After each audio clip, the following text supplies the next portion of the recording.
Shalom. I was going to try to wait for tomorrow, but like I said, well, I didn't say it, but today is the day of salvation, so I'll do it tonight. And I'll try to make this thought come across as I believe it was given to me, so I want to share it with you. You know, there's a lot of things. We don't have no dealings with them Egyptians. We don't have no dealings with them Moors. We don't have no dealings with them Moabites. We don't have no dealings with these people and those people. The big separation is sin. And like I said, most people, we have the same bloodlines interacting somewhere down the line. But the major separation is sin. Some people worship idols, and some people willingly worship Yah, which is the true Israelites, and Judah, which will become one nation. But let me lead up to where I'm going before I give it away. Isaiah 55, 7-9. I'm gonna try to get this in one video. Let the wicked forsake his way, and the unrighteous man his thoughts. And let him return unto Yahuah, and he will have mercy upon him. And to our Elo, for he will abundantly pardon. See, he wants us to return to him. Turn away from our wicked ways. For my thoughts are not your thoughts, neither your ways my ways, says Yahuah. So we're trying to make, a lot of us are trying to make decisions for the Most High that he's already made. All we need to do is play our part. For as the heavens are higher than the earth, so are my ways higher than your ways, and my thoughts, your thoughts, than your thoughts. And Yahuah appeared unto Abraham and said, unto thy seed will I give this land. And there builded he an altar unto Yahuah, who appeared unto him. So he promised that to the seed of Abraham. See, and Abraham had many children.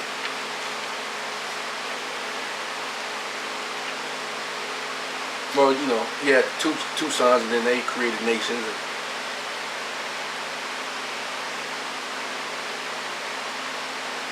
That I could think of. He might have more, but I'm just remembering the two. Sarah and then Ishmael's mom. But he may have had otherwise. I had to check into that again before I make that statement. Ezekiel 37:22. And I will make them one nation in the land upon the mountains of Israel, and one king shall be king to them all, and they shall be no more two nations, neither shall they be divided into two kingdoms anymore at all. That's coming. Ezekiel 37:22 and 28. And I will make them one nation in the land upon the mountains of Israel, and one king shall be king over them all. And they shall be no more two nations, neither shall they be divided into two kingdoms anymore at all. Neither shall they defile themselves anymore with idols, nor with detestable things, nor any of their transgressions, but I will save them out of their dwelling places. I will save them out of their dwelling places, wherein they have sinned, and I will cleanse them. So shall they be my people, and I will be their Elo. So you got to be clean in order to be his people. The ones he's cleaned, that's going to be his people. And David, my servant, shall be king over them, and they shall have one shepherd, and they shall also walk in my judgments, and observe my statutes, and do them.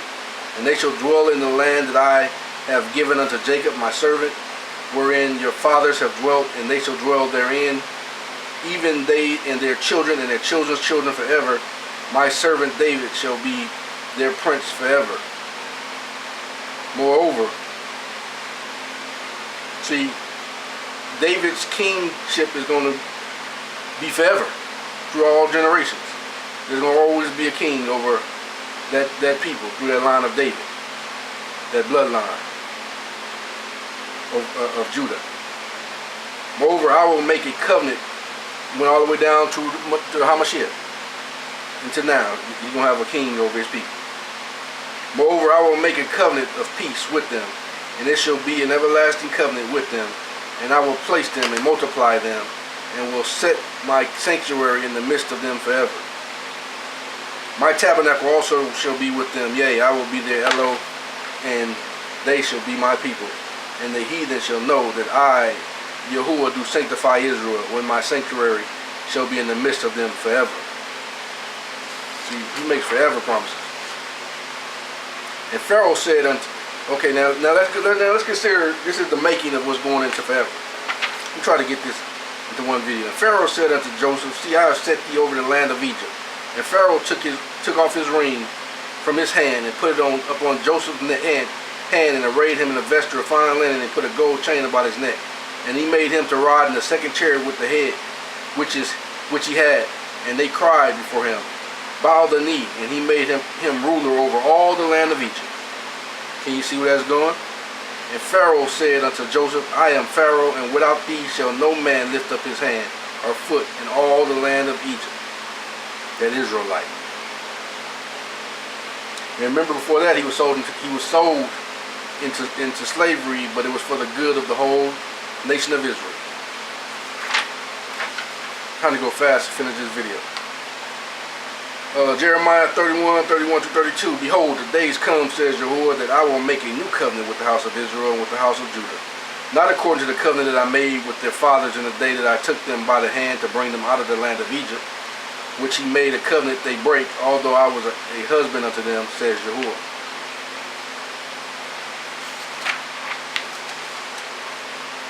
Then this is Isaiah 19. This is an oracle concerning Egypt. Behold, Yahuah rides on a swift cloud. He is coming to Egypt. The idols of Egypt will tremble before him, and the hearts of the Egyptians will melt within them. So I will incite the Egyptians against Egyptians. Brother will fight against brother, and neighbor against neighbor.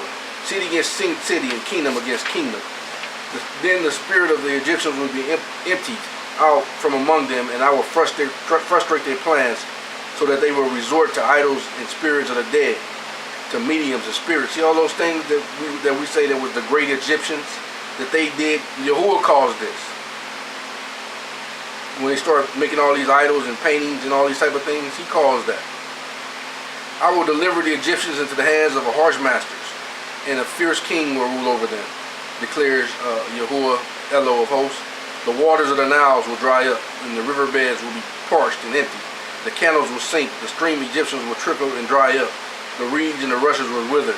The bulrushes by the Nile, by the mouth of the river, and all the fields sown along the Nile will wither, blow away, and be no more. Then the fishermen will mourn, and who cast hooks into the Nile will lament. And those who also, doesn't that kind of sound like Revelations 18 when he says that great whore Babylon is fallen? This saying, who spread nets in the waters and will grieve. The workers of flax will be dismayed, and the weavers of fine linen will turn pale. The workers of clothes will be dejected, and all the wages of the earners will be sick at the heart. The princes of Zoan are mere fools. Pharaoh's wise counselors give senseless advice. How can you say to Pharaoh, I am of the wise, a son of the eastern kings? Where are your wise men now? Let them tell you and reveal that what Yahuah of Hosts has planned against Egypt. The princes of Zoan have become fools. The princes of Memphis are deceived. The cornerstones of her tribes have led the Egyptians astray, and Yahuah is poured into her a spirit of confusion. Egypt has been led astray in all she does, as a drunkard staggers through his own vomit. There's nothing Egypt can do. Head or tail, palm or reed. Blessings or to Egypt or Syria. This is not the King James version, but I just use this right now to get this message across, to start across. In that day, the Egyptians will be like women. They will tremble. Let me see. Well, yeah, that was Isaiah 19. Tremble with fear beneath the unlifted hand of Yahuah of Hosts, when he brandishes it again to them. And the land of Judah will bring terror to Egypt. Wherever Judah is mentioned, Egypt will tremble over what Yahuah of the Host has planned against it. In that day, 5 cities in the land of Egypt will speak the language of Canaan and swear allegiance to Yahuah of Hosts. One of them will be called the City of the Sun. Man, could this be the great movement that's happening right now with the Moors? I was thinking that word sun popped in my head. In that day there will be an altar to the Yahuah in the center of the land of Egypt, and a pillar to Yahuah near her border. And I will be a sign and a witness unto Yahuah of Hosts in the land of Egypt. when they cry out to Yahuah because of their oppressors. He will send them a savior and defender to rescue them. See this great movement of this indigenous people, where the indigenous people coming together under the name of the great Elo. And Yahuah will make himself known to Egypt. And on that day, Egypt will acknowledge Yahuah and will worship with sacrifices and offerings. And they will make vows to Yahuah and fulfill them. And Yahuah will strike Egypt with a plague, and he will strike them but heal them. And they will turn to Yahuah, and he will hear their prayers and heal them. And in that day there will be a highway from Egypt to Assyria, and Assyria will go to Egypt, and Egyptians to Assyria, and the Egyptians and Assyrians will worship together.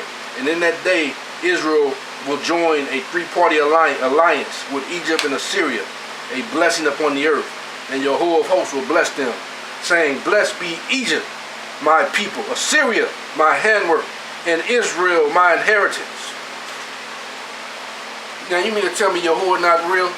Elo not real? Can you see it happening?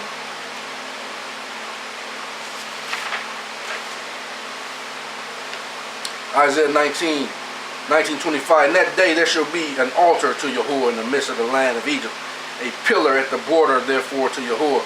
And it shall be for a sign and for a witness unto Yahuah of Hosts in the land of Egypt. For they shall cry unto Yahuah because of the oppressors, and he shall send them a savior, a great one, and he shall deliver them. And Yahuah shall be known to Egypt, and the Egyptians shall know Yahuah in that day, and shall do sacrifices and oblations. Yea, they shall vow a vow unto Yahuah and perform it. And Yahuah shall smite Egypt, and he shall smite and heal it, and they shall return even unto Yahuah, and he shall be entreated unto them, and shall heal them. And in that day there shall be a mighty highway, there shall be a highway out of Egypt to Assyria, and the Assyrians shall come into Egypt, and the Egyptians into Assyria, and the Egyptians shall serve with the Assyrians. And in that day shall Israel be at the third with Egypt and with Assyria, a blessing in the midst of the land, whom Yahuah of Hosts shall bless, saying, "Blessed be Egypt, my people, and Assyria, the work of my hands, and Israel, my inheritance." Can you see it? Thus says Yahuah, Elo of Hosts. Shalom.